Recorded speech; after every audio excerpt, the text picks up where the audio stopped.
手上现金不够了，跑了，这是第4个，应该是。上午找了1个多小时啊，终于找到银行把钱取出来了，太不容易了。昨天可能是周末啊，这个很多柜员机的钱都取光了，我去取都是没有现金啊，跑了好几个银行，估计有5、6个吧，都是没有现金啊，没办法，就是只能赚啊。没有现金的话，加油、吃饭、走路都不行啊，非常困难。我本来都一直想到就找一个越南朋友啊，我把钱转给他，他给我现金啊，还好现在我取到钱了，不用麻烦别人了。在这里吃了一顿快餐，大概3个菜，大家看一下，我新取的50万，给他找了我47万5千越盾，也就是我吃了一顿饭才2万5千越南盾，大概3个荤菜，1个素菜，在越南都是这样吃法。Cho cái cầm thay mà con để mới nè. 然后在这里可以点菜，点几个菜，然后根据你点的菜的数量来算钱。这是我泡的一壶茶，在酒店烧的开水，现在也凉了。我大概9点多、9点半左右就退了房，现在是11点钟了。取了钱到现在有1个多小时了，正好也饿了，吃点饭就出发。我现在去那个巴拿山的法国小镇，去了以后，在巴拿山待2天。1到2天吧，然后就去惠安，从惠安一直往南，我就等于离开岘港了，就是一直往南走。因为时间的关系啊，就是我不能停留在太多时间。其实岘港这个地方真的停留1个月，每天都是不同的东西，能够展现给你，有太多新鲜的东西了。啊，今天我一看时间，已经是7月20几了，22号了。时间上压力很大，还有不到20天的时间，10几天的时间，我就在离开越南，所以我现在感觉时间很紧迫，啊，非常紧迫，就是想在每个地方都多待几天，然后多拍一些东西，多展现给大家好玩的东西。但是时间太紧张了，我必须在8月10号之前赶回胡志明，然后回国。所以在越南旅行呢，你必须要准备大量的现金。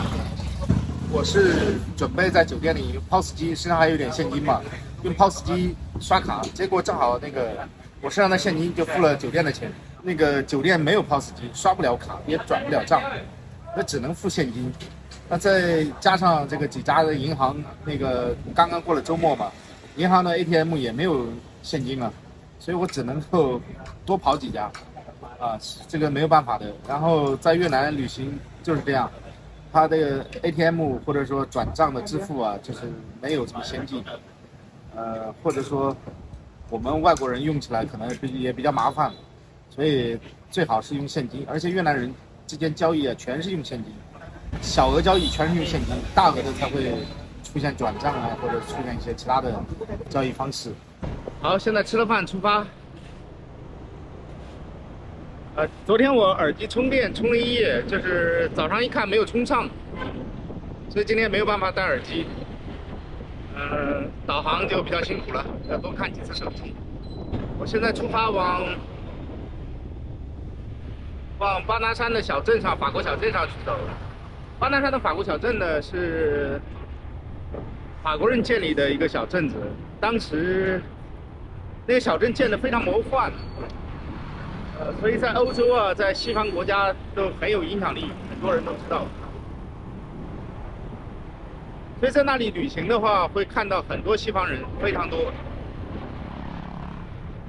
从岘港市中心过去呢，大概是要40公里，啊，40公里，我估计我要骑1个半小时到2个小时的样子。那如果说我在中途停的话，那就说不好了，啊，而且我大概率会中途停下来。被一些美好的景物吸引的话，会停下来看一看。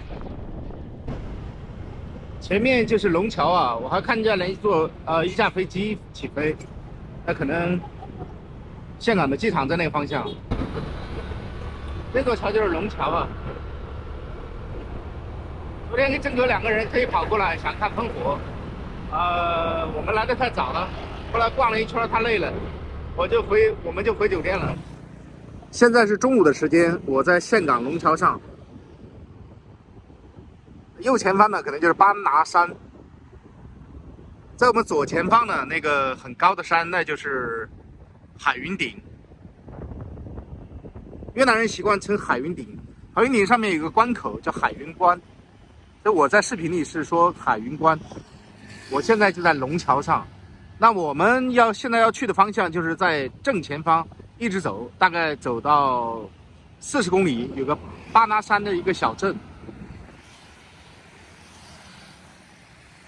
在前方呢有一个是摩天轮，那摩天轮现在是我不确定有没有使用啊。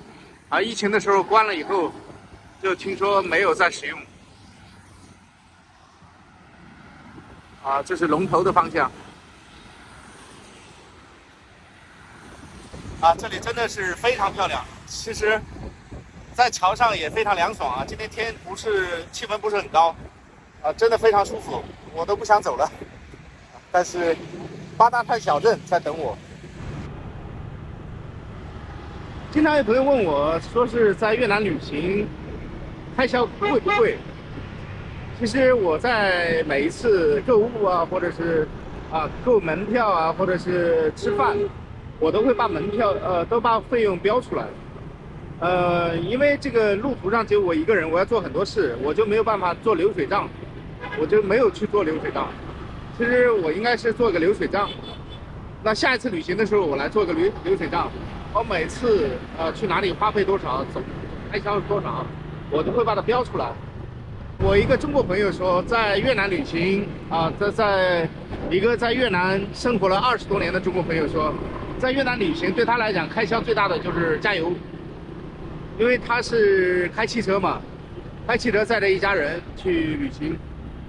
因为在越南门票几乎是忽略不计的，是吧？很多地方是不收门票的。或者收门票也收的很少，住的话你每个人的条件不一样嘛，你可以住20万一晚上的，你也可以住200万一晚上的，这个都没有问题，对不对？然后就是交通这块因为开车，每次加油，其实越南的油价，合到人民币也要6块6毛钱左右，6块5毛钱，6块6毛钱的样子。所以也不能算低吧，油价也不能算低。所以每次加油，再加上越南的路难走，必须要开空调，所以汽车的油耗会很大。所以在越南旅行，如果自己自驾开汽车的话，油耗会是一笔非常大的开销。其他的开销真的不大，真的很小。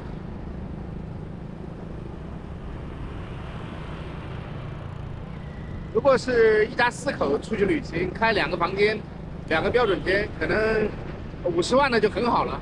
像我住的那房间，就是正常的价格是50万，50万越南盾去租，一晚上，就是24小时嘛，一天，一家人就100万，300块钱，所以价格那个是算好的了。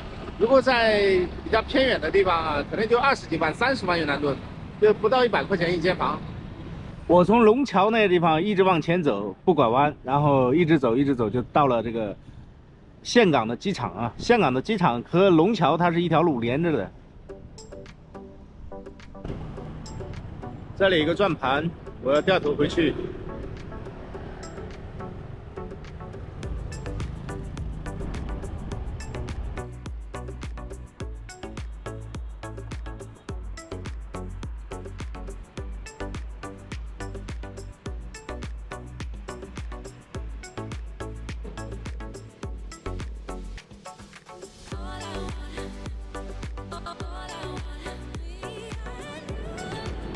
哎，我是不是走错了？不对，这里是回。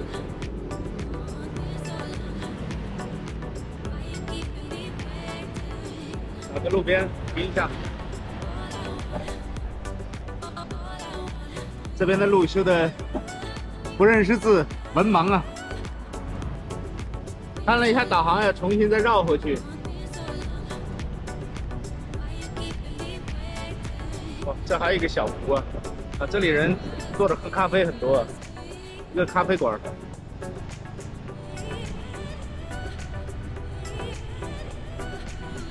这越南人很不愿意在家里窝着，就像那种宅男啊，或者说宅女啊，就比较宅的，在越南很少，大家都喜欢出来泡杯咖啡。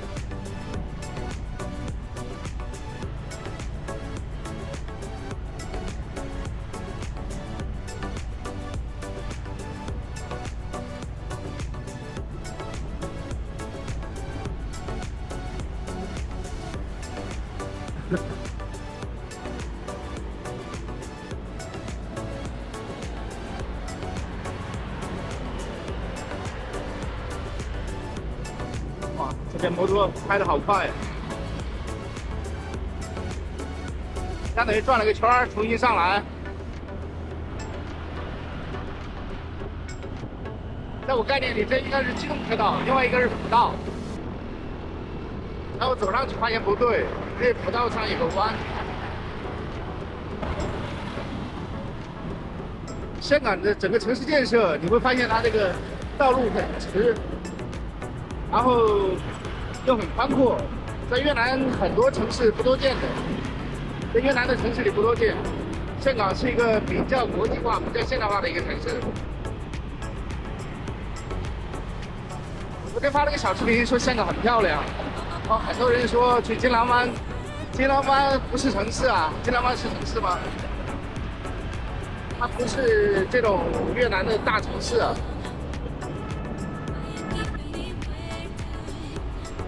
其实这里离海云岭是很近的。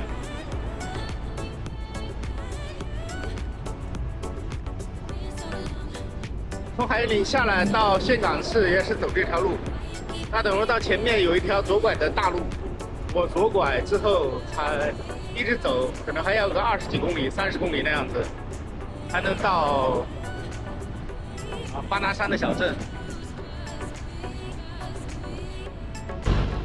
这个路口拐弯是直行和左拐行驶的，所以要等这个大车过去了以后，慢慢的再转过去。看后面没有车的情况下才能转。在越南呢，摩托车，特别是这种路上骑得很快，逆行的也多，所以要格外的小心。这个旅行的这种事儿啊，你不是比谁跑得快，而是比跑得久。如果跑慢一点，到达目的地就可以了，只要平安就行了，对不对？现在在越南呢，很多这种新修的房子啊，像左前方这种，很漂亮，然后特别多的这种排屋啊，在西贡的郊区、平阳这里是岘港，我都能看到包括那天在灵姑湾那里也是很多，所以这说明越南这个新兴建设这一块也是正在往上走。那国内的老板有相关这个建材方面的东西可以考虑来越南投资了。你如果做的是建材方面的生意，可以往越南来考虑一下。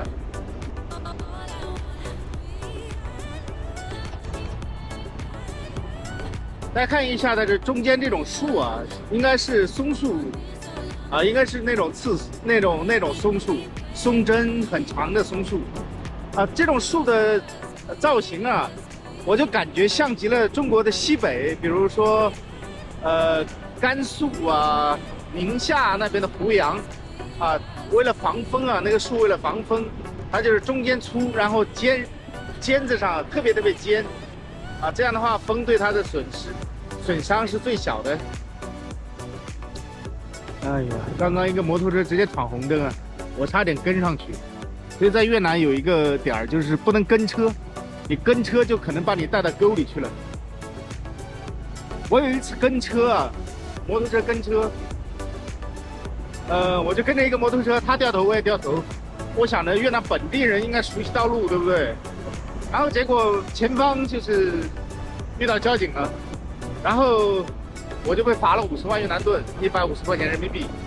那个越南人一般可能就只罚10万、5万、10万就可以了。那中国人一般都会被罚的多一点。那在越南骑车啊，如果你没有违章、没有违法，一般交警是不拦你的。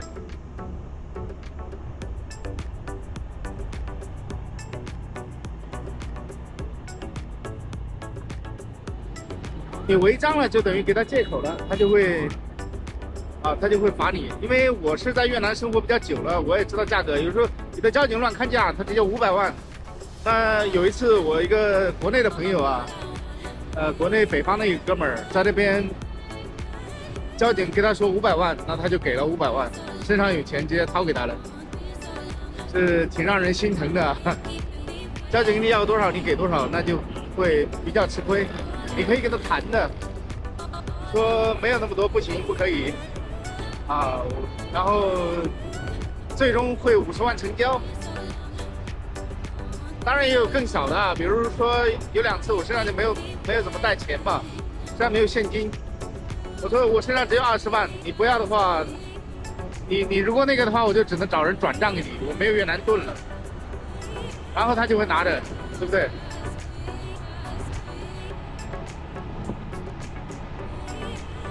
去巴达山的这条路啊，也是非常的崎岖啊。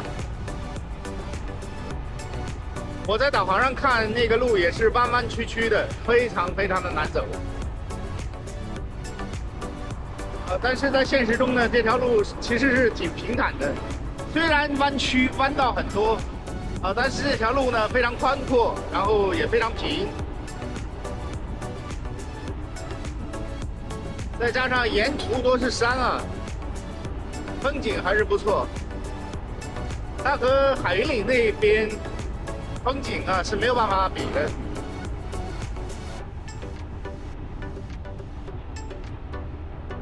因为那里可以看到大海，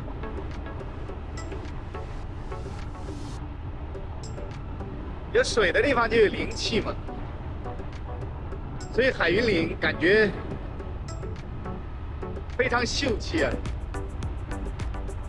我是觉得挺壮观的那条路，有机会我会再骑一遍，岘港方向骑到骑到那个顺化方向。我现在往巴拿山去的路上，这边一片的景色，我觉得挺美的，四处都是山啊。像这样的景色呢，在中部地区啊，中部高原地区随处可见，非常多。而且它那个路啊是非常陡的，从上往下看或者从下往上看，都是非常的惊险啊。所以这个杰哥跟我说，你绝对不能去大乐那边，不能去高原，那边的路太难走了啊。说我的摩托车可能爬不上去。这边的山也是很险峻的，山上面都有路，依稀的可以看到啊。哇，这前面出现了很多大巴车啊，这里应该有个旅游景点啊。这肯定是旅游巴士喽，是有景点呢，还是有酒店？这里巴拿山应该是不是特别远了。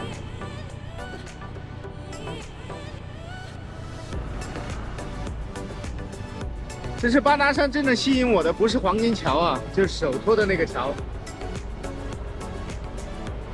而是那个法国小镇。哎，这里怎么这么多的大巴车啊？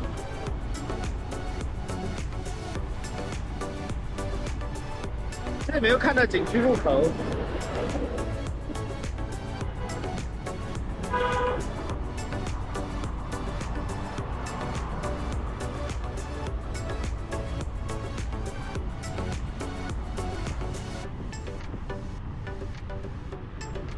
这么多大巴车。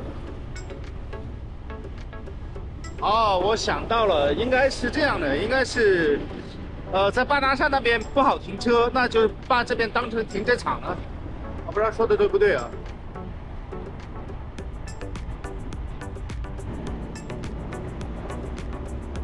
巴拿山，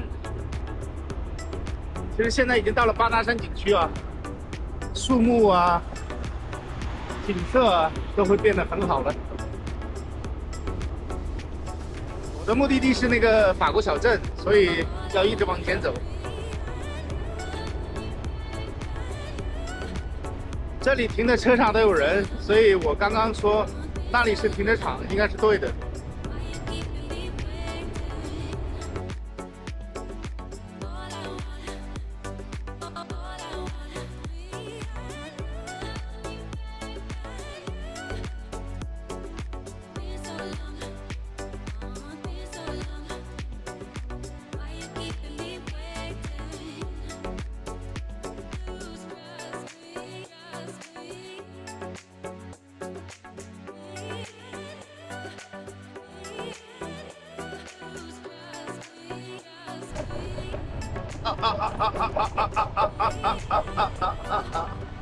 减速，减速，减速，减速，减速，减速！这减速带好有意思。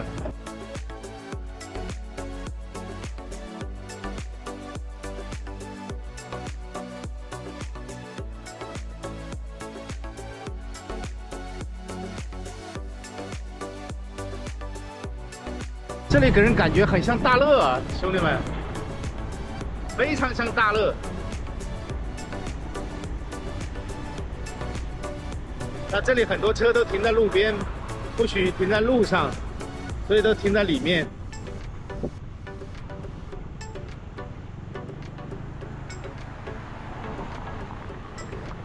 前面修建的停车场肯定是不够的，所以刚刚那个村子啊，就是停了很多大巴车，路边停了很多车，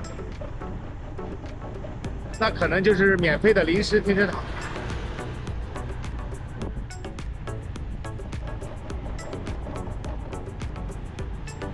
啊，这有人拦着。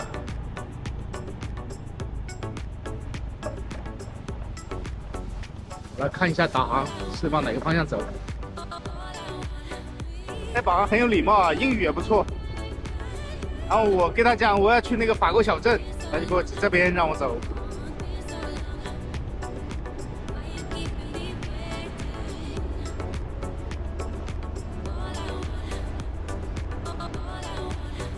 哇，这风吹得太舒服了，兄弟们，有没有想来的？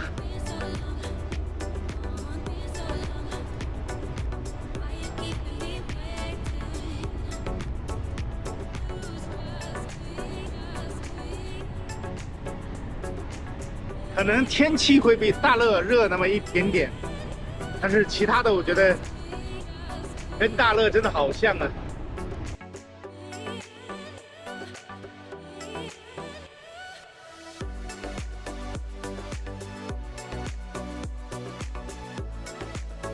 这是应该都是宾馆，应该都是宾馆，宾馆就建在这种半山腰上。现在这个房子看还都是空的，还没有装修，未来可能都是宾馆了。